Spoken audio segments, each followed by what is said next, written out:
তো সাংবাদিক বন্ধুগণ, আজকে 11 দলীয় ঐক্যের শীর্ষ বৈঠক ছিল। শীর্ষ বৈঠকে আজকে যে বিষয়গুলো আলোচনা হয়েছে এটা আপনাদের সামনে তুলে ধরা হবে। আমাদের মাঝে বাংলাদেশ জাতীয় সংসদের মাননীয় বিরোধী দলীয় চিফ হুইপ আছেন নাহিদ ইসলাম এবং শীর্ষ নেতৃবৃন্দ আমির জামাতের নেতৃত্বেই এই বৈঠকটি শুরু হয়েছে। অনেকেই ভিতরে আছেন। ব্রিফিংয়ের এই সময়ে উপস্থিত আপনারা দেখতে পাচ্ছেন, এখানে লেবার পার্টির চেয়ারম্যান আছেন ডাক্তার মুস্তাফিজুর হিরান, আমার ডানে বিডিপির বাংলা ডেভেলপমেন্ট পার্টির চেয়ারম্যান আছেন আনোয়ারুল ইসলাম চাঁদ, তারপরে জাগপার মুখপাত্র এবং সহসভাপতি আমাদের এলডিপির না জাগপার মুখপাত্র ইঞ্জিনিয়ার রাশেদ প্রধান, এরপরে এলডিপির ভারপ্রাপ্ত মহাসচিব বিল্লাল মিয়াজি, এরপরে বাংলাদেশ খেলাফত মজলিসের সিনিয়র যুগ্ম মহাসচিব মাওলানা আতাউল্লাহ আমিন, এছাড়া আরও অনেকেই আছেন, এবি পার্টির অ্যাডভোকেট আবদুল্লাহ মামুন। তো আজকের আসলে আলোচনার মধ্যে যেগুলো ছিল, একটা হচ্ছে আপনারা জানেন আগামীকাল জাতীয় সংসদের অধিবেশন বসছে। সংসদে বিরোধী দলের কী রোল হবে, এজেন্ডা কি আছে, সে অনুযায়ী বিরোধী দলের ভূমিকা নিয়ে আলোচনা হয়েছে। এই বিষয়টি বিরোধী দলের চিফ উনি বিস্তারিত বলবেন। আর দ্বিতীয়, আমাদের লং মার্চ কর্মসূচি নিয়ে আমরা ধারাবাহিকভাবে যে আলোচনাটা করছি তার একটা পার্ট আজকে ছিল। তো সেই প্রস্তুতির অগ্রগতি, দাবি দাওয়া সব মিলিয়ে লং মার্চ সফল করার জন্য আমরা যে প্রস্তুতি নিচ্ছি এগুলো নিয়ে আলোচনা হয়েছে। তারপরে দেশে যে দুর্ভোগ চলছে, গ্যাস, বিদ্যুৎ, সার, এরপরে তেল, দ্রব্যমূল্য ঊর্ধ্বগতি, তারপরে সরকার অব্যবস্থাপনা এবং দলীয়করণ, এই বিষয়গুলো আমাদের এই আন্দোলনের কর্মসূচি আছে, সেগুলো নিয়ে আমরা আলোচনা করেছি। সরকারের যে ব্যর্থতা সর্বত্র যে পরিলক্ষিত হচ্ছে, পুরো জাতি অনেকগুলো সংকটের মুখোমুখি হয়ে গেছে। এদিকে পার্লামেন্টে চলছে জুলাই সনদ গণরায় বাস্তবায়ন না করার কারণে একটা সাংবিধানিক সংকট, আবার দুর্ভোগের কারণে সারা দেশে একটা অস্থিরতা, জনজীবনের নিরাপত্তাহীনতা, আইনশৃঙ্খলা পরিস্থিতির চরম অবনতি, এই সব মিলে আসলে দেশের সরকার যে আছে, দেশের জনগণের যে দায়িত্ব, যে একটা দায়িত্বশীল সরকার আছে, এটা দৃশ্যমান নয়। সেই কারণে আমরা আমাদের আন্দোলনের কর্মসূচিকে আরও কিভাবে জোরদার করা যায়, জুলাই সনদ বাস্তবায়ন, গণভোটের রায় বাস্তবায়নকে কিভাবে আরও শক্তিশালী করা যায়, জনগণকে এই জায়গা থেকে কীভাবে মুক্তি দেওয়া যায়, এগুলো নিয়ে বিস্তারিত আলোচনা হয়েছে। আরেকটা হচ্ছে, আপনারা জানেন 30 তারিখ আগস্টের আন্তর্জাতিক গুম দিবস। বাংলাদেশে বিগত ফ্যাসিবাদী আমলে অসংখ্য মানুষ গুম হয়েছে। গুমের ঘটনাগুলো, সাফারিং, যে সমস্ত পরিবার আছে তারা এখনও জানে না তাদের পরিবারের সদস্য যাদেরকে গুম করেছে তারা এখন কোথায় আছে, জীবিত না মৃত, তাদের কবর কোথায়, তাদের সন্তানরা এখনও বাবাকে খুঁজে পাচ্ছে না, তাদের স্ত্রী আছে বিধবা, স্বামীর সন্ধান পাচ্ছে না। আবার যাদেরকে গুম করেছে, গুম করে আবার হত্যা করা হয়েছে, সেগুলোর বিচারও আজ পর্যন্ত মানুষ পায় নাই। এগুলো সামনে রেখে আমরা এই 30 তারিখের দিবসটাকে বিগত দিন থেকে একটু ভিন্ন আঙ্গিকে পালনেরই সিদ্ধান্ত হয়েছে। 30 তারিখ এই গুম পরিবারগুলোর পক্ষ থেকে আমাদের 11 দলের সমর্থনে আমরা বিকাল 3টায় আমাদের পরিবারদের একটা সংসদ অভিমুখী পদযাত্রা করা হবে, এই সিদ্ধান্ত হয়েছে। শাহবাগ থেকে সেটা স্টার্টিং পয়েন্ট হবে শাহবাগ, এরপর আমরা সংসদে যাব, সেখানে পরিবারের পক্ষ থেকে সংসদের স্পিকারের কাছেও স্মারকলিপি প্রদান করা হবে। এই কর্মসূচি আমরা ঠিক করেছি।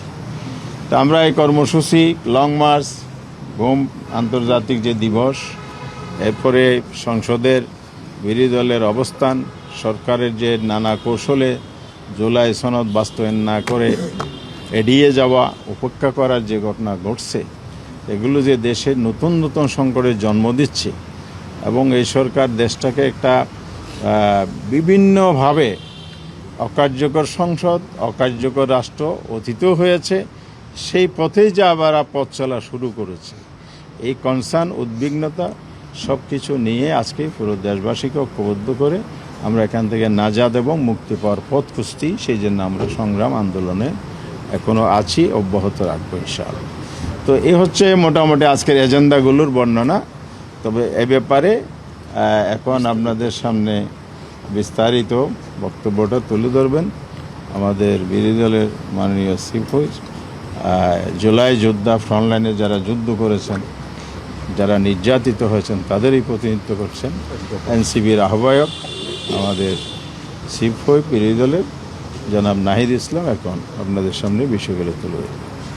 জি, আসসালামু আলাইকুম।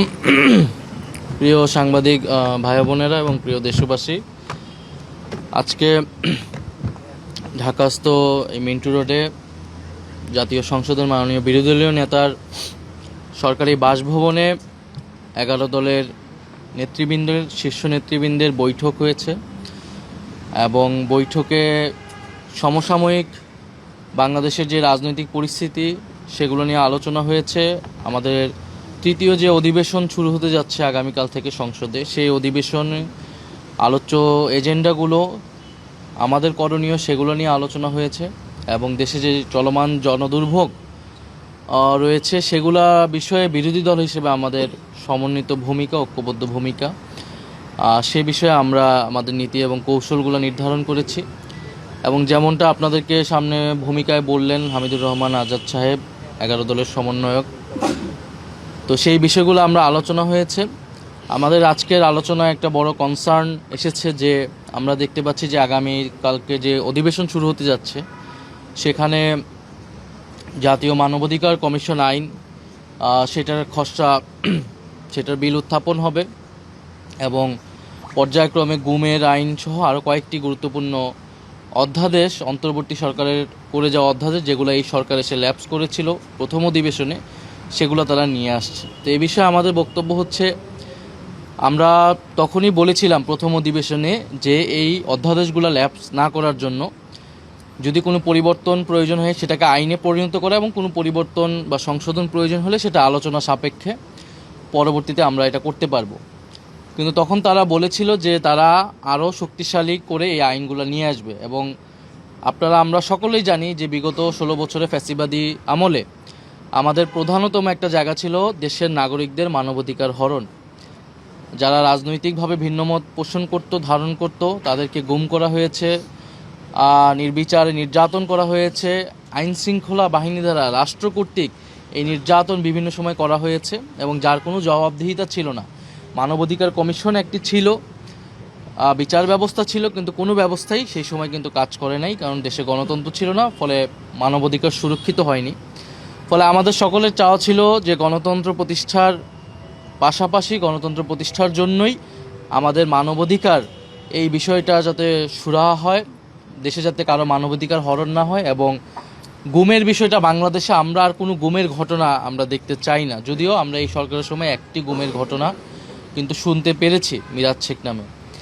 এখন আপনারা জানেন যে অলরেডি সেই খসড়া মন্ত্রিপরিষদে যেটা আলোচনা হয়েছে সেটা কিন্তু সামনে এসেছে, পত্রপত্রিকায় এসেছে যে আগের থেকেও দুর্বলতর আইন হিসেবে 2009 সালের যে আইন ছিল মানবাধিকার কমিশনের, তার থেকেও দুর্বল হিসেবে একটা আইন এর খসড়া নিয়ে আসা হচ্ছে এবং যেখানে মানবাধিকার কমিশন নিজস্বভাবে কোনো তদন্ত করতে পারবে না, যেটা যেই বিগত অধ্যাদেশে ছিল।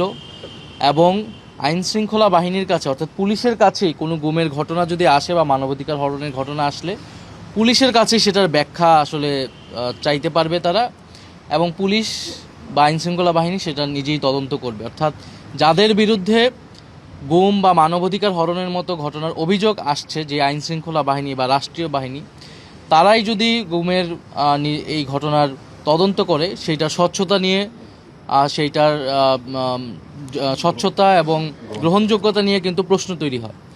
ফলে এই যে আইনটি করা হচ্ছে বা খসড়া আনা হচ্ছে, এটা খুবই পরিকল্পিতভাবে দেশে আগের থেকেও, তার মানে বোঝা যাচ্ছে যে মানবাধিকার হরণ হতে পারে, হবে, এবং সরকার কোনো রাষ্ট্রীয় বাহিনীকে দিয়ে এটা করাবে এবং কোনো ধরনের জবাবদিহিতা যাতে নিশ্চিত করা না হয়, এই কারণে তারা এরকম একটা আইন আসলে করতে যাচ্ছে।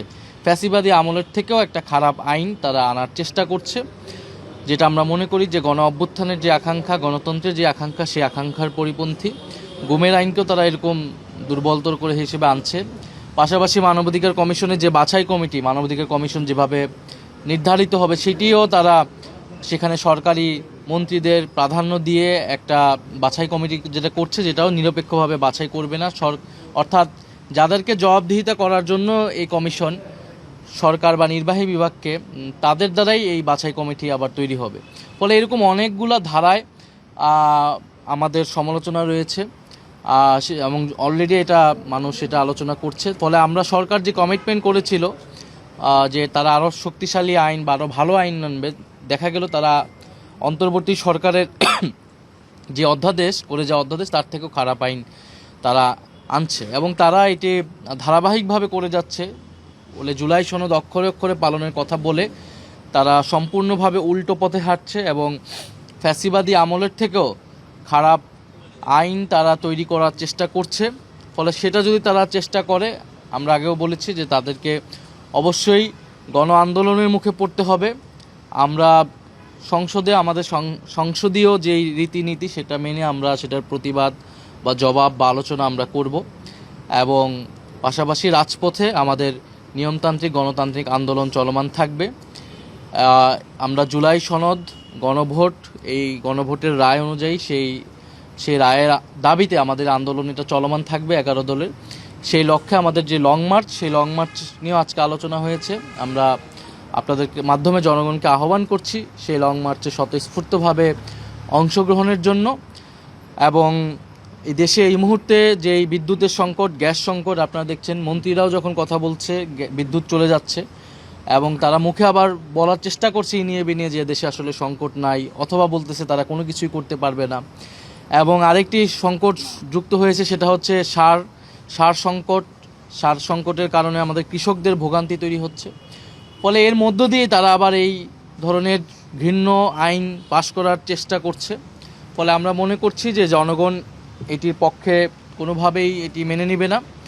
আমরা সেই জায়গা থেকে আগামী যেই 30 তারিখ গুম বিরোধী দিবস আন্তর্জাতিকভাবে পালিত হয়, সেইটাতে আমরা স্বতঃস্ফূর্তভাবে অংশ নিব এবং আমরা আগামীকালের অধিবেশনে সংসদেও আমরা বিরোধী দলের সংসদ সদস্যরা সেটার আমরা সংসদীয় কায়দায় সেটার জবাব দেব। ধন্যবাদ আপনাদের।